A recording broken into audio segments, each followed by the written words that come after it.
Kur një nëndetëse amerikane lëshoi 30 raketa Tomahawk mbi objektet bërthamore iraniane, Donald Trump vlerësoi saktësinë dhe fuqinë e tyre shkatrimtare. Secila prej raketave lundruese ka goditur në një reze prej 30 centimetresh nga shënjestra e paracaktuar, u mbur presidenti amerikan. Pretendimet e tij u mbështetën nga imazhet satelitore, që treguan tokën e djegur në vendin ku dikur qëndronin të paktën 16 ndërtesa në objektin bërthamor të Isfahanit. Duke qenë dëshmitari i efikasitetit të raketës, Volodymyr Zelensky, presidenti i Ukrainës, përsëriti thirrjet e tij për dhurimet të Tomahawkëve.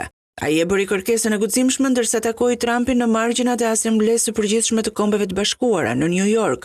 Një detaj i diskutimit të tyre privat i raportuar për herë të parë nga The Telegraph. Ndryshe nga përpjekjet e mëparshme të Zelenskit për të siguruar raketa Tomahawk për forcat e tij të armatosura, që u refuzuan nga administrata e Bidenit, tani duket se është arritur një përparim. Menjëherë pasi The Telegraph publikoi lajmin që J.D. Vance, zëvendës presidenti amerikan, doli publikisht për të diskutuar mundësinë e dërgesave. Ne sigurisht po shqyrtojmë një numër kërkesash nga evropianët, tha ai për Fox News kur u pyet për temën.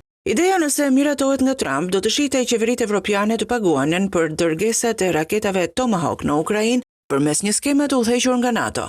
Keith Kellogg, i dërguari i presidentit amerikan në Ukrainë, shkoi më tej duke deklaruar se Kievit do t'i lejohej që të kryente sulme me rrezet gjatë veprimi brenda Rusisë dhe marrja e Tomahawkëve do ta vendoste Moskën lehtësisht brenda rrezës së zjarrit të Kievit.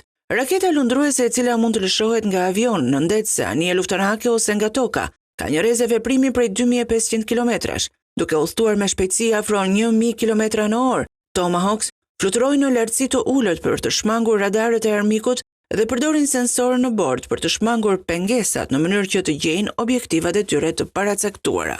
Koka luftarake e tyre prej 450 kg është projektuar për të çarë dhe shkatëruar objektiva të forta, siç janë bunkerët e fortifikuar.